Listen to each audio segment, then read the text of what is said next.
Good evening, everyone, and thank you for joining us tonight. I would like to thank Rabbi Karapkin and the Beit for collaborating with the Beit Midrash on this event, and it's our hope that next year we'll all be able to be together in person and in Jerusalem. The structure of this program is 4 10-minute Divrei Torah on the Seder, meant to be used at your own starim, and they're meant to be easy to use and in a style where you'll be able to give it over yourselves as well. And if you like the program, the good news is you don't have to wait a whole year before attending one again, because next Monday night, March 15th at 8:15 p.m. on the same Zoom link, we'll be having the same style program with 4 different 10-minute Divrei Torah on the Seder, joined with Shari Shamayim, and of course, all are welcome. In preparation for Pesach, the Beit Midrash also created a Seder companion, 20 Divrei Torah on the Seder. It'll be distributed at shuls, and there will be an online version as well. All these are in the hope that you take one or you use one of these Divrei Torah and use it to enhance your Seder. So the part of the Haggadah I wanted to focus on is the story of the 5 rabbis. It happens at the beginning of Magid, shortly after Manishtana. And a good transition from the Seder will be to say, well, we just had the Manishtana where we asked the 4 questions, and how is this night different than any other night?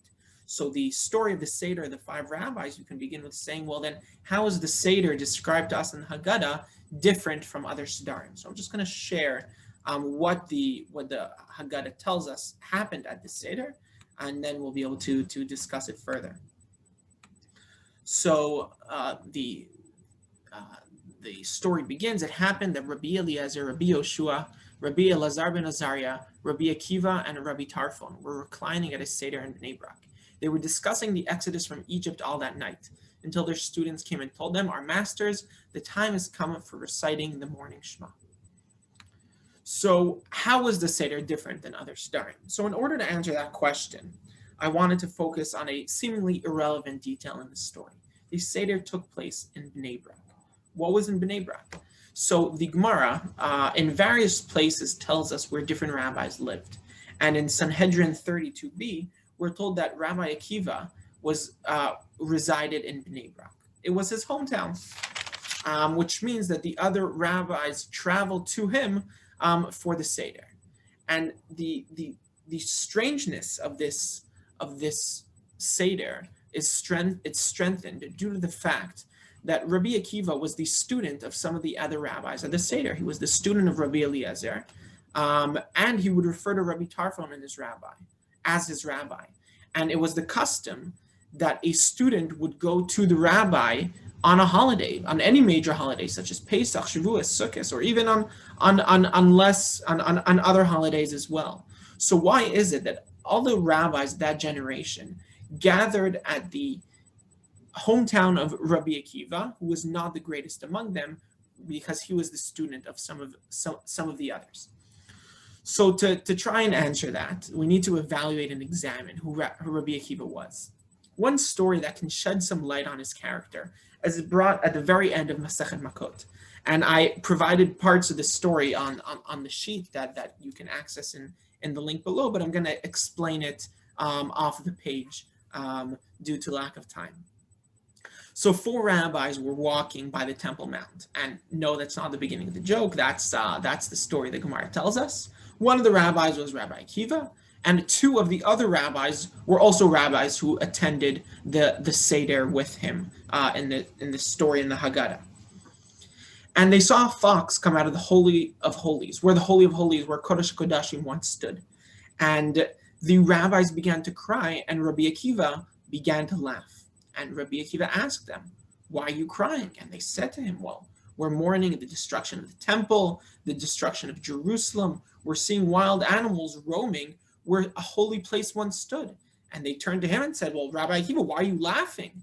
And he said to them, "Because I finally understand 2 prophecies that he was familiar with." And what were these prophecies? So he said to them, there's one prophecy that we see in Tanakh that we're told that Jerusalem is going to be destroyed, the temple is going to be destroyed, and wild animals are going to roam on the ruins. And there's a second prophecy that tells us that Jerusalem will be rebuilt, and that people will once again walk in the streets of Jerusalem. And he said, until this very moment, I wasn't sure that either prophecy would be fulfilled. But now, finally, when I see the fulfillment of the first prophecy, the fox walking around here, I now know that the second prophecy, Jerusalem being rebuilt, will come true as well. And the rabbis responded to him, Akiva, you have consoled us. Akiva, you have consoled us. Rabbi Akiva had the power of optimism. He viewed reality in a different way than those around him did. It wasn't the natural way of seeing a situation. And at a time of complicated and difficult times, Rabbi Akiva was able to uplift himself and those around him by interpreting those apparently negative occurrences as positive ones, instead of sinking into the seemingly impossible reality. He had his mindset to a better future, optimistically and wholeheartedly, so that when everyone cried, he laughed and cheered them up. So now back to the question we started with. How was the Seder with the 5 rabbis different from other Sedarim? And why did they go to the hometown of Rabbi Akiva, who was not the greatest amongst them? Because at a time of Roman rule and persecution, where learning Torah was punishable by death, and the future of the Jews seemed bleak, on Leila Seder, during the national holiday of redemption, Pesach, the leading rabbis of the generation chose to gather at the home of the uplifting and reassuring force, who could see the beginning of the salvation, even amongst all the difficulties. Not at the house of the greatest, but at the house of the most optimistic, Rabbi Akiva, whom they can lean on for inspiration at such a dark time. This is the essence of Pesach, the holiday of redemption. By looking at the big picture and understanding that there's a larger plan in play, we can fully appreciate the redemption of the Jewish nation, even during seemingly darker times. This message is true even more so this year, where once again, unfortunately, we're not able to celebrate our Pesach Seder in the ideal way, in the way that we wanted to the most. Either it's not the place where we wanted to, or it's not with all the people we expected to celebrate it with. But if we can internalize this message from Rabbi Akiva and the story of the Seder within our own Seder, it's that even in difficult times, we need to look towards a better future. So just to sum up everything in a few points, so you're able to give it over at your Seder hopefully as well. So first of all, to transition into the Dvar Torah, how is this Seder different? The Seder of the 5 rabbis different from any other Seder? So first of all, we established the fact that Rabbi Akiva was the one who lived in Bnei Brak, and he was not the greatest rabbi of that generation. He was a student of some of the other rabbis.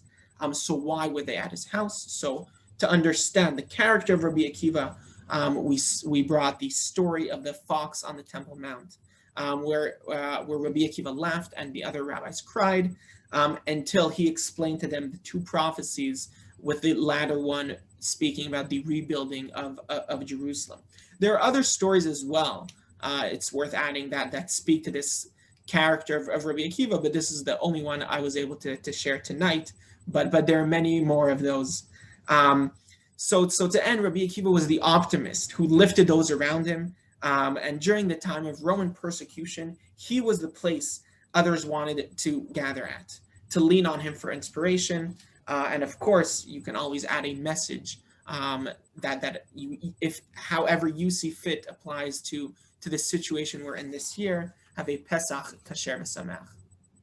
Regardless of what Pesach means, the question is, why is this our focus on Seder night? Why do we name the entire holiday after this word Pesach? What's so important? Even if it does mean Passover, why focus on this notion, this image of God passing over Jewish houses? Now, I'm going to now post my link in the chat to a source sheet. It should be viewable by everyone. Hopefully that's accessible. You feel free to follow along with the sources. Otherwise, I'll explain everything outside. So going back to this passage at the end of Maggid, where Rabbi Gamliel tells us to focus on 3 things. One of them is Pesach. And he says, Pesach, shayu avotenu ochlim bizman shebeit hamikdash haya kayam. The Pesach offering that our forefathers ate when the Beit HaMikdash was standing. Al Shoma, why do we eat it? Al Shom Shepasach HaKadosh Baruch Hu Avatei Avotenu b'Mitzrayim. For now, we'll say God Pesach over the houses of our forefathers in Egypt. Shenemar, as it says in a quotes of pasuk, V'amartem, and you shall say, Zevach Pesach hu Hashem. This is a Pesach offering to God. Asher Pasacha Batei Bnei Israel, that he Pesach over the houses of the Jewish people, but in Mitzrayim in Egypt. When you bring it up, then I'll show you what I got. When he afflicted Egypt, and he saved our houses. Again, what exactly does Pesach mean? There are two, believe it or not, two primary interpretations in the Rishonim, in the commentators, and in the Midrash itself. If you look, those who are following along the source, in the Mechilta quotes two different opinions, both commenting on the pasuk in Shmot 12:13. Rabbi Yoshia says, "What as ufasachti?" That's the classic interpretation. The word Pesach is similar to the word Pasa, with an ayin, which means to step or to step over. Says Rabbi Yoshia, indeed, we're right in our translation. Pesach means pass over. However, there is another interpretation, and that is of Rabbi Yonatan, who says, Ufasachti alechem, I shall Pesach over you. Alechem anichas. I will have compassion for you. Ve'in anichas mitzrim. I will not have compassion for the mitzrim. In this vein, the word Pesach does not mean to pass over, but rather it means that God showed compassion to us. He showed a certain mercy and kindness to us during the plague of the firstborn. And that is what Pesach means. Indeed, Rashi himself in source number 4 quotes both interpretations. First, he quotes the interpretation of Onkelos as well, the Aramaic translation of the Torah, which is V'cha malti in source number 4, and I will have compassion. And he quotes pasuk in Yeshaya 31:5, which indicates as such, although if you look at the pasuk itself, many of Mefarshim, the commentators on that pasuk, actually translate the word there also to mean Passover. However, Rashi himself, as we'll see later, refers to and prefers the other interpretation, which is called Psicha Lashon Dilog Ukfitza. Psicha, Pesach means to skip and jump over. Why are these terms significant? What is so significant about compassion? And what is so significant about skipping over? Let's focus first on the first interpretation of compassion. Indeed, Rabbi Yaakov Mecklenburg in Miktav HaKabbalah in Shmuel 12:14 prefers that because he says, why would we create this corporeal image of God jumping over something when it's not necessary to? As we know, God isn't bound by any physical space. He doesn't need to leap over any obstacle. Rather, it doesn't mean to skip over. It means to have compassion. Where did this compassion come from and why was it necessary? The Midrash, in a number of places, and I'll point to the one in source number 8 for those who are following, says that were it not for the fact that every single Jew who did offer their carbon Pesach, we would have been liable for annihilation. The Jewish people themselves were no great nation of saints at the time of the Exodus. We were nearly as guilty as the Egyptians, but God had mercy on us. And despite the fact that we were no great saints, God had compassion and he saved us.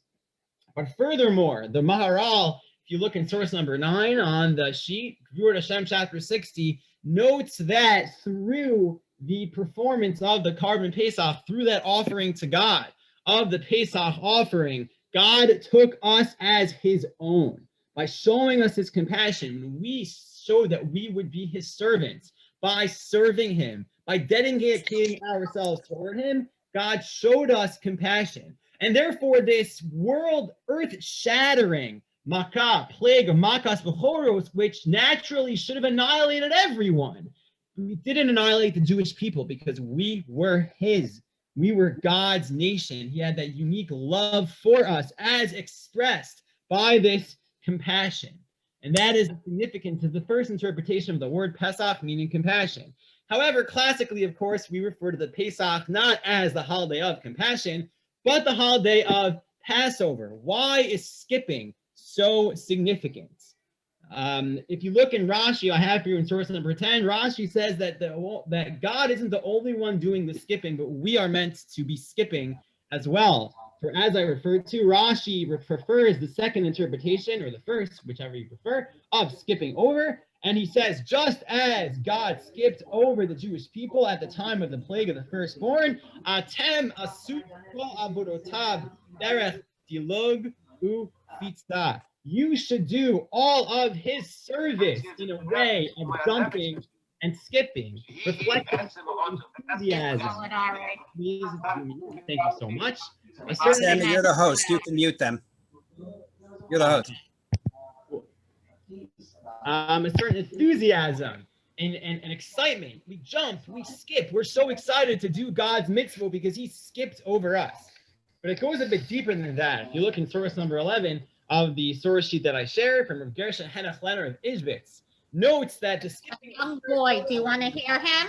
to the term skipping a grade. Think of skipping a class. It means you're not quite ready for something, but you skip. God looked at the Jewish people, saw we weren't quite ready to be the chosen nation, but he skipped over that obstacle and took us anyway. And in return, even when maybe mentally, intellectually, we're not ready to fully follow God's path in the world, we do so. We skip. We take that step, that leap of faith in following God. And we also do a certain passing over. And that is the notion of Passover.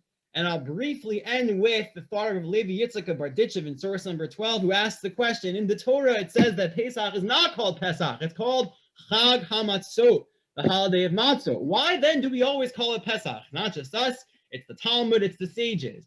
Why do we refer to it as Pesach? Says Rav Levi Yitzchak of Barditchev, as demonstrated by the Talmud, which describes how God, where Tefillin describing our greatness, we were Tefillin describe God's greatness. We describe Pesach as what Hashem did for us. Hashem passed over us. Hashem had compassion for us.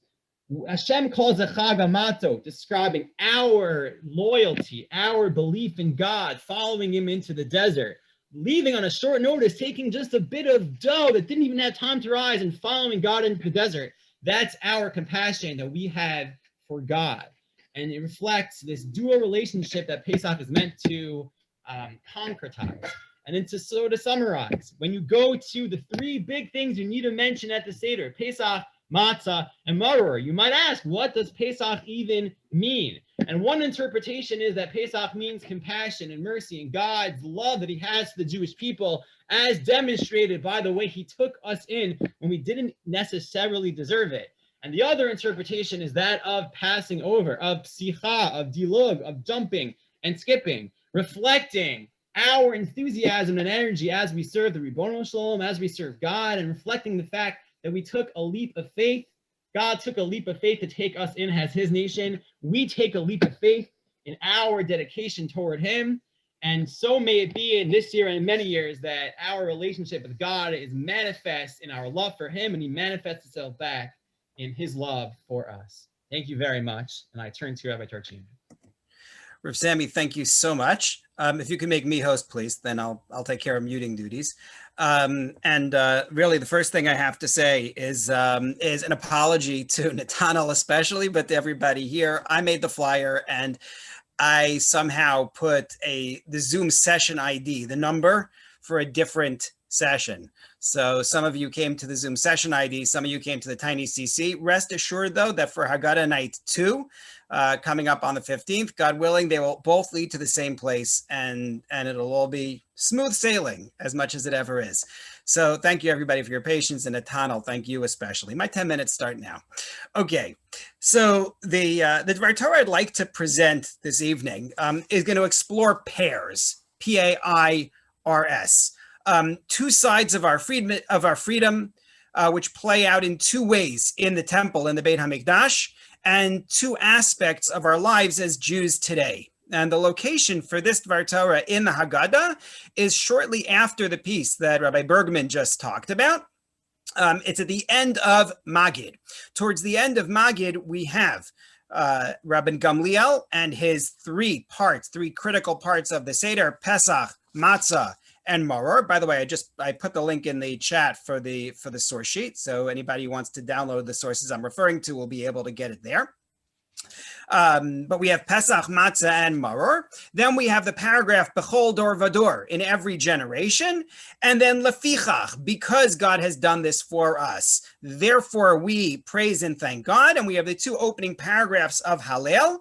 And that is followed finally by a bracha, a blessing, Asher Ge'alanu. It's the first source on the source sheet. It's the blessing at the end of Magid. It leads into Bari Pri Hagafen and the blessing on the second cup of wine.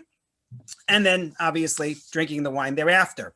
So I would recommend giving this Dvar Torah, which is about that closing blessing of Asher Ge'alanu, a little bit earlier, like after Pesach, Matzah, and Maror. And my reason is because in some Haggadahs, you're told to pick up your cup of wine at Lefichach and then to hold it until you make the blessing at the end. And really, when everybody's standing there balancing their full cup of wine, it's not the time for you to break into a Dvar Torah. So I'm thinking, maybe do it a little bit before that.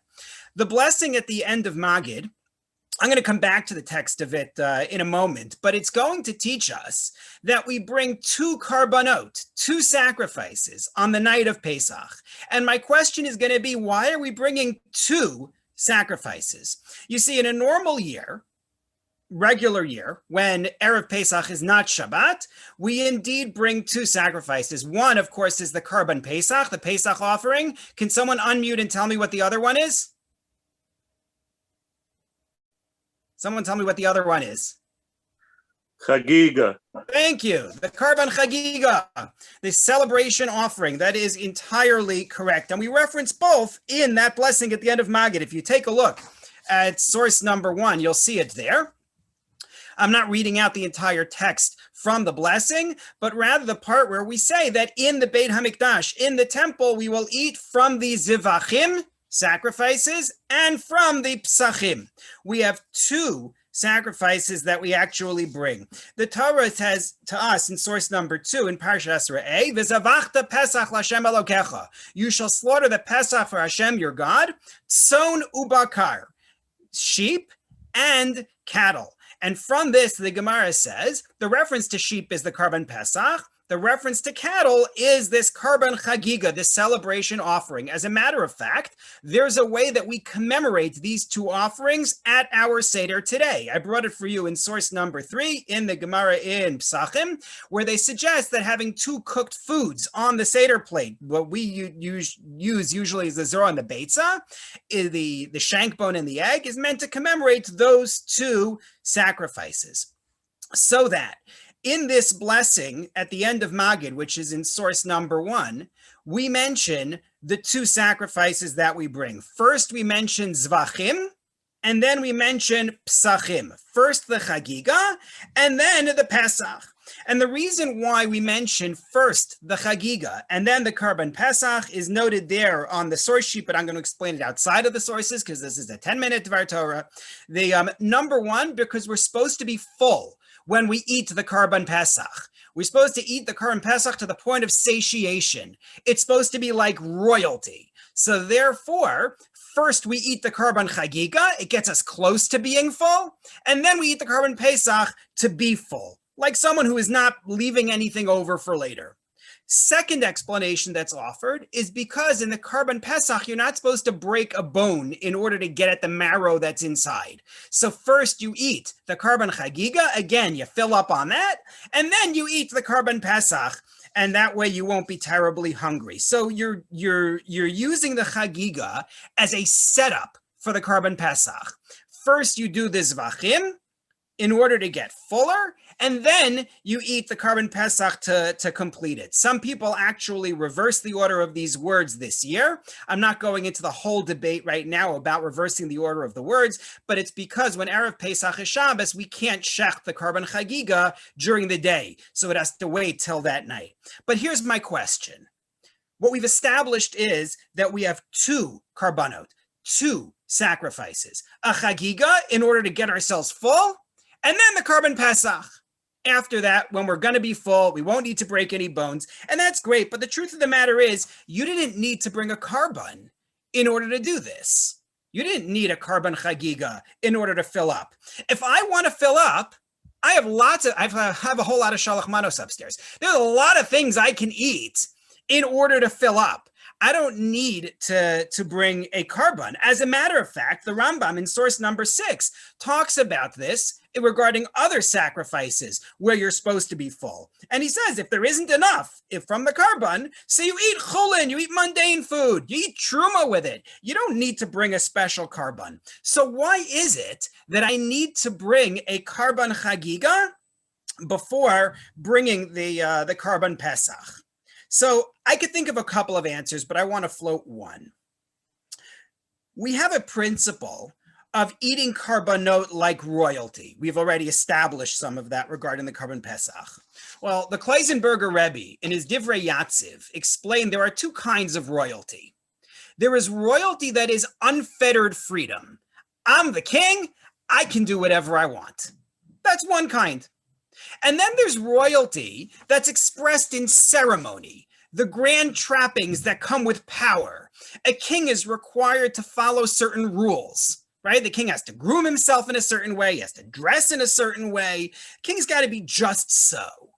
When we left Egypt, we gained both of these types of royalty. On the one hand, Hashem said, Shalach ami, send my nation out. The Egyptians no longer controlled our lives. We could do whatever we wanted.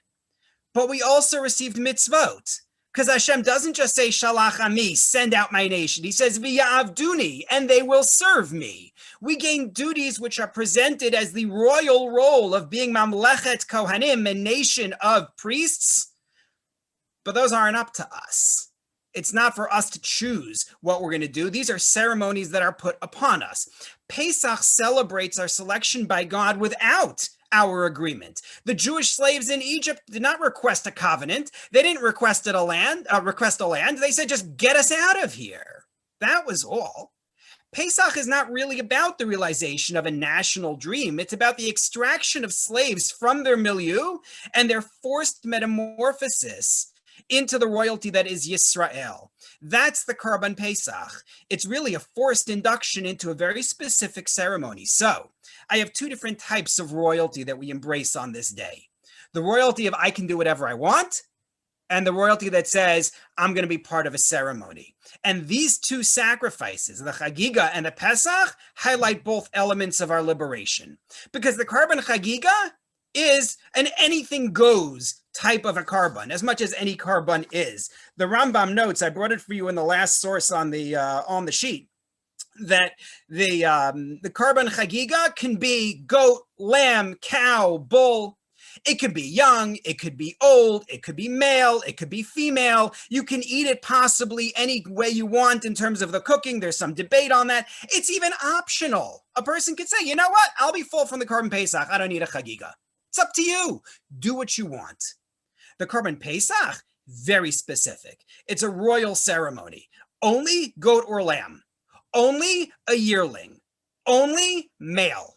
Only roasted. And it is required with a penalty of karet. If a person does not bring it, there's divine excommunication.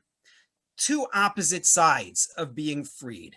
And I think to complete the thought, both of these forces, the Chagiga and the Pesach, shape our Jewish lives today. In the spirit of the Karban Pesach, we have mitzvot that we perform at particular times, in particular locations, in particular ways. But in the spirit of the Karban Chagiga, we celebrate our individuality and our free will. There is room within the context of the mitzvot to be mystics and to be rationalists, to be cloistered scholars or community organizers, to be theologians or to be scientists, to be straight-laced or to be wild, for the religion to be a religion of poetry or prose. The Vilna Gaon and the Alter Rebbe were both observant Jews. That is the message of the Chagiga, celebrating the breadth of choices open to us in our observance of God. So when we recite this bracha of Asher Ge'alanu at the end of the Magid, when we call to mind the Zvachim and the Psachim, or the Psachim and the Zvachim, the Karban Pesach and the Karban Chagiga, let us commit to harness both sides of our religious personality, to follow the rules we are given and perform the rituals as specified, to live a full life which expresses our personalities freely in the service of God. And may the Pesach and the Chagiga both ever remain part of our relationship with Hashem. Thank you very much again. And I'm going to pass the torch over to Rav Alex. Thank you so much, Rabbi Torczyner. So as we wrap up our Haggadah night, we're going to discuss a point at the end of our Seders. And for me, Adir Hu is really a beautiful song, and it's one of the highlights of the Seder. And it's kind of associated with, we have 4 cups of wine. So the first 2 cups, go for like the dry red wine. And the last 2 cups, it goes like to the bubbly stuff, the sweet stuff. And that's really where I am usually at this point. But it's really after the Seder has been completed, at least the formal part of the Seder has been completed, we sing a potpourri of different songs. And some of the songs, it's more evident why it's placed there in the Haggadah, what it has to do with Seder night and Pesach in general. And some of the songs that we sing aren't as, it's not as apparent, the connection between the song and Pesach. One of those songs, Adir Hu, so the connection is it's not so apparent that it's has to do with the Exodus from Egypt, but is definitely related to a theme that's relevant for the night. By the way, everyone, I'll copy the source sheet in the chat again. I'm happy I got that in Tiny CC Adir Hu wasn't already taken. So I was very proud of that. And so we speak about the theme of Adir Hu is about the building of the temple. It's in several verses, different ways of praising God, but all asking him to build his house, referring to the Beit Midrash, the temple. They say, Adir Hu, mighty is he, Yivnei Beiso Bikaro, build his house soon. And we use these different terms, different pleas. So what are we asking Hashem, and what's the connection? Why are we asking it specifically right now at the Seder? So there's a strong connection between the building of the temple, the anticipated temple, and the 15th of Nisan. The Talmud in Rosh Hashanah, it's in source 2 on the sheet, says that the Torah refers to the 15th of Nisan as Leil Shimurim, a night of watching. And it says, how do we know that in the future our final redemption will take place in Nisan?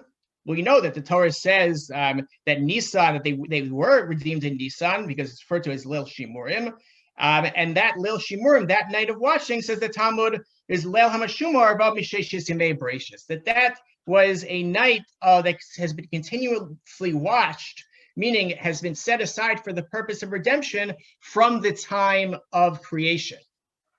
So, of course, Mashiach and the redemption can come at any time, but there is an idea apparently built into the fabric of the world that the redemption will come, or in some ways be connected with, the 15th of Nisan. But there are a couple of problems, and the approach I'm going to explain is a beautiful approach from Naftali Ginsburg in his Haggadah of Naftali Seva Ratzon. So he asks a couple of questions about this, what seems on the surface, what is a beautiful idea, but that it may be somewhat problematic. Because number one, if we're asking Hashem, build the temple now, we have a problem.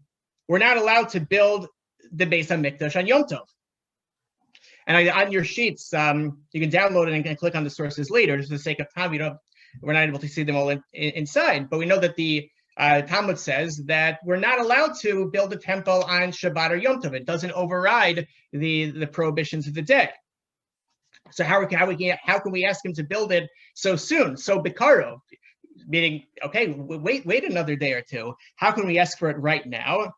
And number two, there are indications that Hashem swore to never allow us to enter into his resting place, into the temple again. We say in Talmud, that he swore in his wrath that he wouldn't enter our resting place, his resting place. And number three, there is an idea, or at least a perception, that Hashem has divorced us. We were, in a sense, married to him in the land of Israel when we had the temple, and now we're separated. We were sent into exile, similar to how a couple separates in that way. They're no longer in the same place. And if that's so, Naftali Ginsburg pointed out, well, halachically, when a couple gets divorced, so they're not supposed to live in the same shchuna, the same neighborhood. The idea is they're divorced and they're not supposed to be together. There's a certain type of distance that's supposed to be there. So if that's the case, what are we doing? Saying right now, build the temple now, if it's Yom Tov. Number two, if Hashem swore to not let us back into his resting place, so what right do we have to demand that? How can we realistically expect it? And number three, if we're in a sense divorced, so how can we then want to make that attempt to go and dwell in the same neighborhood and live together? So Rav Neftali Ginsburg says, well, really, if you look at the wording of Ad Yirhu, it answers these three problems. Number four, source number four, I have the chart going through each of the parts of at least the first stanza and showing how they address this question. So what about our first problem? We can't build the Beit Midrash on Yom Tov. So that's why we say, if you look at the wording, we don't say we want to be able to build the temple. We say we attribute the building of the temple to God, which is based on our sages tell us that the third Beit Midrash will be built by God. However, that can be understood, but there's an idea that God himself will build the third temple. That's why we say, Adir, Neftali Ginsburg points out, when we say Adir, meaning the mighty one, referring to Hashem, Yimnei Beso, build your house. We ask that Hashem builds a house. We know we're not allowed to build a temple on Yom Tov, so we ask Hashem to build it. And therefore we sing, Kale B'nei, or really El B'nei. You write it out, it's like ginger kale, but we didn't want to write Hashem's name here. So Kale B'nei, Hashem built, you build. We know we can't build, so you build. And what about the next problem? That Hashem made an oath that he would never allow us to enter his resting place, to enter the site of the temple. How can we just expect him to violate his oath? So the answer is, we say, B'nei, build anew. Meaning we know that the temple the temples that had stood previously aren't there. So you say, we know that those temples are off limit. Therefore, build us a new temple. And he compares this to a king who had a falling out with his children. So he exiles his children and makes an oath never to allow them back. So he feels bad, and then the children try to make a reconciliation.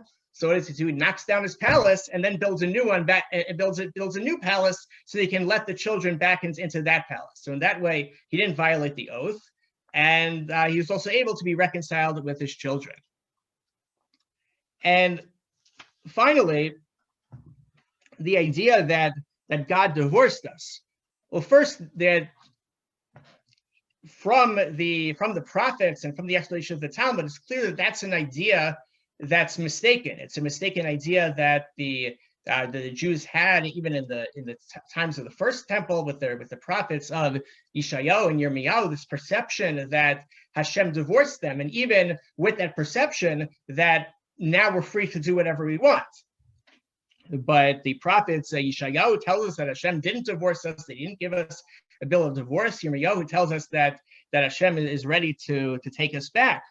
So really, with regards to this, we really were never sent away. The relationship was never severed. Therefore, we're allowed to dwell in the proximity of Hashem.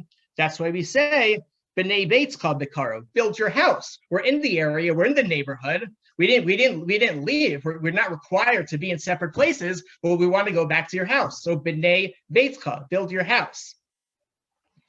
And a second aspect of this is Rabbi Ginsburg has an idea, and it's a little bit wild, but he says that with this idea of divorce, so he has a fascinating connection between with this topic and the requirement that if a man violates a woman, so if they choose to be married, if she chooses to accept marriage and he divorces her, he has to take her back. He's not allowed to divorce someone, to divorce his victim permanently. He has the responsibility to take care of her forever.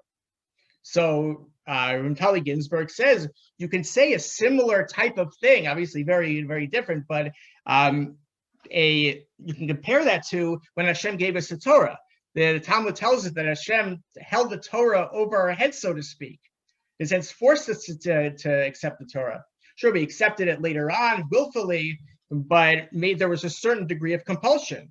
So if that's the case, if there was that degree of compulsion, so that Hashem, even if he separates from us, he's in a sense not allowed to leave us forever. He has to take us back at some point. He has to take us back eventually.